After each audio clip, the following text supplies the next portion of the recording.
विवाह शादी में देरी हो रही हो, या कोई नया कार्य चालू कर रहे हो उसमें देरी हो रही हो, या कोई सर्विस के लिए नौकरी के लिए जा रहे हो और वो कार्य नहीं हो रहा हो, तो एक धतूरा, केवल एक धतूरा, उस धतूरे को फोड़कर उसके अंदर का फल निकालकर उस फल को शिवलिंग पर चढ़ाकर एक लोटा जल शंकर भगवान को समर्पित कर कर।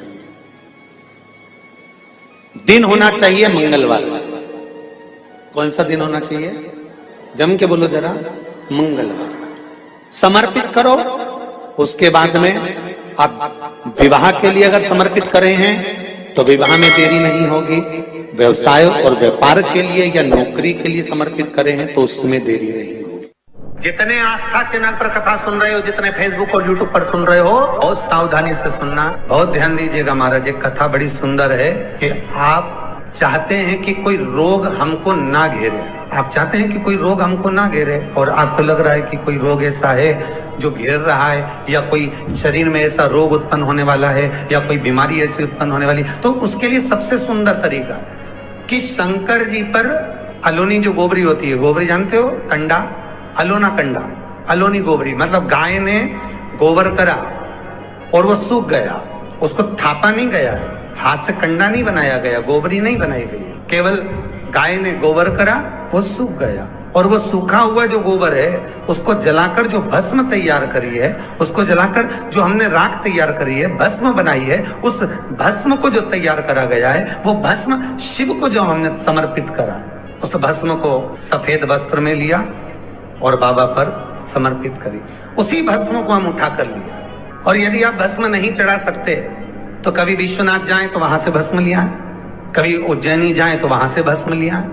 उस भस्म को हम यदि अपनी नाभि से वक्ष स्थल के मध्य में त्रिपुंड लगा लेते हैं, जीवन में अगर आप मात्र एक महीने में एक बार भी त्रिपुंड अपने वक्ष स्थल के नजदीक में नाभि से ऊपर अगर लगा लेते हैं महाराज, तो ऐसा कोई बड़ा रोग आपकी जिंदगी में प्रवेश कर ही नहीं सकता। इस शरीर के अंदर, इस शरीर के अंदर भस्म में जो सुख है, भस्म का जो आनंद है, भस्म का जो रस तत्व है, उसको यदि एक छोटा सा प्रैक्टिकल है आप करके देखेंगे तो बाबा कुबेर भंडारी वैसे ही भंडार भर देगा।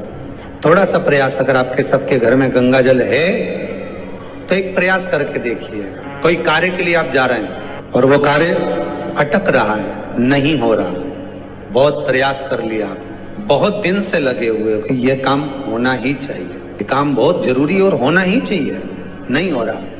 एक कटोरी में गंगा का जल निकाल लीजिए, और कटोरी में गंगा का जल निकाल कर तुम्हारे घर में एक सिक्का पड़ा हो, 1 रुपया, 2 रुपया, 5 रुपया, कोई सा भी एक सिक्का पड़ा हो, जो भी सिक्का पड़ा हो, कुंदकेश्वर महादेव का नाम लेकर, जहां परिंडा होता है, पानी का मटका होता है, पितरों का स्थान होता है, हंडा भरते हो, मटका भरते हो, उसके पास में उस कटोरी को रखकर 1 का सिक्का, 2 का सिक्का, 5 का सिक्का, 10 का सिक्का, जो तुम्हारे पास सिक्का पड़ा हो, जो भी तुम्हारे पास पड़ा हो, वो सिक्के को हथेली में लेकर कुंदकेश्वर महादेव का नाम लेकर उस कटोरी में डाल दीजिए, और उस जल को नैनों से लगाकर आप काम के लिए निकल जाइए। वो काम आपका सफल होकर ही रहेगा, छूट नहीं सकता।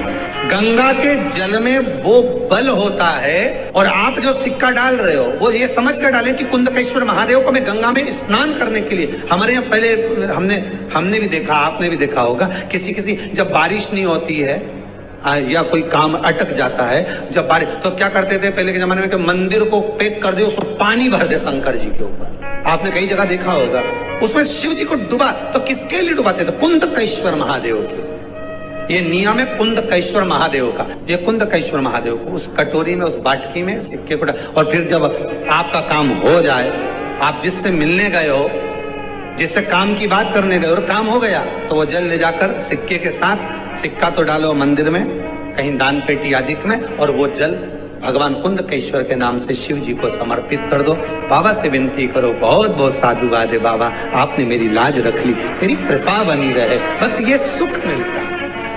उसको धन्यवाद दो बाबा, बार बार। हम तो रोज कहते, रोज प्रतिदिन उठो और उठते सी धन्यवाद दे दो, धन्यवाद, उठते सी कहो। शिव को प्रिय है पुष्प में आंख का पुष्प, जो आंकड़े का पुष्प होता है शंकर को बड़ा प्रिय है। और दूसरे नंबर पर शंकर को प्रिय है शमी का पुष्प, बहुत ध्यान देना महाराज। तीसरे नंबर पर शंकर को प्रिय है महाराज सरसों का पुष्प। सरसों होती है ना, जो राई अपन बोते हैं, सरसों बोते हैं, उसमें पीले कलर का जो पुष्प लगता है। हमारा तो निवेदन रहता है जब तक सरसों आए तो प्रयास करा करो कि सरसों के 108 पुष्प शंकर भगवान पर चढ़ाना प्रारंभ कर दो। महाराज ये पक्का है कि वर्ष भर कोई बड़ी बीमारी आपको घेर नहीं सकती अगर सरसों के फूल शिव को चढ़ रहे हैं तो।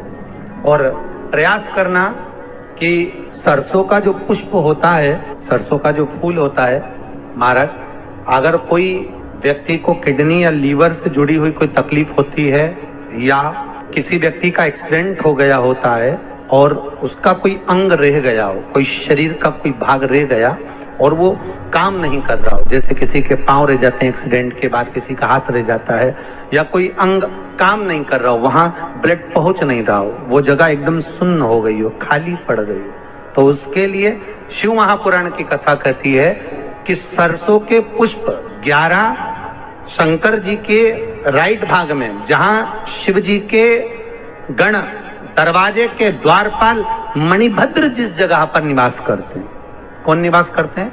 मणिभद्र। शंकर जी के दरवाजे के द्वारपाल हैं मणिभद्र जी। तो मणिभद्र दरवाजे के द्वारपाल में राइट भाग में मणिभद्र जी विराजते हैं। मतलब राइट भाग कौन सा हुआ? जब आप मंदिर से बाहर निकलेंगे तो राइट भाग, मंदिर में प्रवेश करेंगे जब राइट नहीं होना चाहिए, आप मंदिर से जब जाएं तो राइट भाग। मतलब आप मंदिर से राइट से जाएंगे तो शंकर जी का भी राइट हो जाएगा, क्योंकि शिव जी ऐसे बैठे हैं तो शंकर जी का भी राइट हो गया, देवता उनका भी राइट हो गया, तो राइट भाग सीधा हाथ मणिभद्र जी का स्थान। 11 सरसों के पुष्प मणिभद्र के उस द्वार पर आप रख दीजिए और मणिभद्र के द्वार पर रखकर अंदर जाकर 108 वापिस जब आप बाहर निकल रहे हैं, ये पुष्प आप रखने के बाद एक बार बाहर जाएंगे फिर वापिस आएंगे मणिभद्र रखने के बाद, और अंदर जाकर 108 सरसों के पुष्प शंकर को समर्पित करेंगे महाराज। उस सरसों के पुष्प जो शिव जी को आप समर्पित कर रहे हैं उसको वापिस लेकर आएंगे, श्री शिवाय नमस्तुभ्यम बोलकर उस सरसों के पुष्प को महाराज सरसों के तेल की बोतल में उसको डाल लीजिए। शंकर भगवान को शाम के समय प्रदोष काल में उस तेल को वापस ले जाकर चढ़ा दीजिए शिव जी को, उसको वापस लेकर आ जाइए। उस तेल का प्रयोग आप नाभि में डालिए और जो शरीर काम नहीं कर रहा उस स्थान पर कम से कम 15 दिन 20 दिन तक उसकी मालिश करना प्रारंभ करिए। बाबा चाहेगा तो चलाने का प्रयास कर देगा और वो अंग वो शरीर काम करने लगेगा। मणिभद्र का स्मरण। सूर्य नारायण भगवान को जब जल चढ़ाया जाता है, हाथ सिर से 8 इंच की दूरी पर होना चाहिए। जम के बोलिए, सिर से कितना ऊंचा होना चाहिए?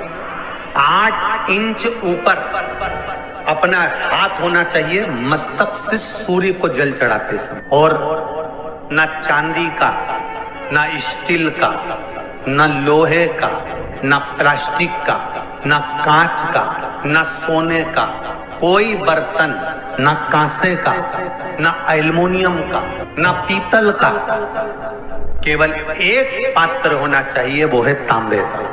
काय का पात्र होना चाहिए? तांबे का पात्र। और सूर्य नारायण भगवान को जब 8 इंच ऊपर तुम्हारा हस्त है और जब हम सूर्य को जल चढ़ा रहे हैं, कैसे जल चढ़ाना है वो भी समझ लीजिए। अगर कोई कैंसर का मरीज है, जिसके चेस्ट में कैंसर आ गया हो, लेफ्ट में राइट में कहीं पर कैंसर आ गया हो या कोई गठान आ गई हो, तो महाराज आप जल चढ़ाते समय उस जल की धार को सूर्य भगवान को जब चढ़ा रहे हो तो धार आपकी गठान की ओर जाना चाहिए, जिससे सूर्य की किरण उस जल में से आपके उस स्थान पर पड़े, उस जगह पर पड़े जहां पर गठान है। महाराज आप लगातार जल तो चढ़ाना चालू करो, अच्छे डॉक्टर फेल हो जाएंगे और कह देंगे गठान ठीक हो गया। आपका लीवर और किडनी गड़बड़ कर रहा है, हार्ट, आपके हार्ट में अगर तकलीफ है, डॉक्टर ने कह दिया कि इसमें नस चोक है, कहीं ना कहीं छल्ला डलेगा, आपको कह दिया इसमें कुछ ना कुछ प्रॉब्लम आ रही है, आप सूर्य को अर्घ देना चालू कर दो, सूर्य को जल चढ़ाना चालू कर दीजिए। आप सूर्य को जल चढ़ाओ, वो जल की जो तरंग आ रही है, वो जल जो निकल कर जा रहा है, उसकी जो किरण आपके हृदय पर, आपकी छाती पर पड़ रही है, नाड़ियों में पड़ रही है, नसों में पड़ रही है, उसका बल देखो तो सही। 1 महीना लगातार चढ़ाओ तो 15 दिन 20 दिन कर तो देखो। सूर्य नारायण भगवान को जल चढ़ाते समय आपके पंजों की एड़ी ऊंची नहीं होना चाहिए। आपका पंजा पांव का पूरा की पूरा जमा होना चाहिए भूमि पर। हाथ कितने इंच ऊपर? 8 इंच ऊपर होना चाहिए।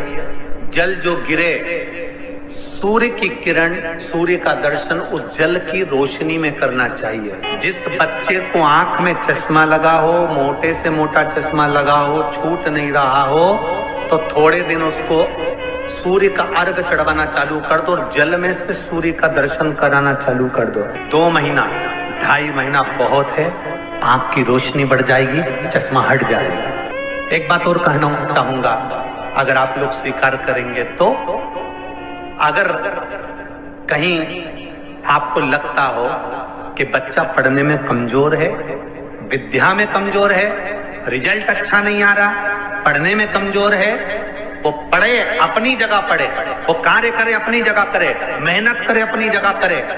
बच्चों को कह दो कि कुछ समय के लिए सूर्य को अर्घ देना चालू कर। सूर्य की किरण जहां पर ब्राह्मण या हिंदू धर्म का व्यक्ति मस्तक पर तिलक लगाता है, भुकुटियों के बीच में उस सूर्य की किरण इस भुकुटी के बीच पड़ना चाहिए, परंतु पानी कम से कम ना करते हुए स्लो मोशन में धीरे धीरे गिरना चाहिए, एकदम धीरे धीरे। तो यहाँ एक रेखा सूर्य की किरण से पड़ती है। एक कौन सी सब्जी होती है जो पितृपक्ष में ब्राह्मण को भोजन कराते समय नहीं बनाई जाती? एक तो कुमड़ा, दूसरा पत्ता गोभी, जो बंद गोभी होती है ना, वो बंद गोभी जो होती है ना पत्ता पत्ता वाली, उसकी भी सब्जी पितरों के ब्राह्मण अगर भोजन करता है तो उसमें नहीं बनाई जाती। एक कुमड़ा, ये जो पेठा बनता है ना कुमड़ा का, ये भी श्राद्ध पक्ष में नहीं खिलाया जाता। बुरा कोला पेड़ा बोलते, क्या बोलते हैं उसको, उस श्राद्ध पक्ष में उसको भोजन में नहीं दिया जाता, ब्राह्मण के भोजन। श्री शिवाय नमस्तुभ्यम, सब बोलिए एक बार जमकर, श्री शिवाय नमस्तुभ्यम। प्रैक्टिकल जरूर करना, कहीं सियोर वाला महाराज झूठ तो नहीं बोल रहा। शास्त्रों की बातें हमारे जीवन में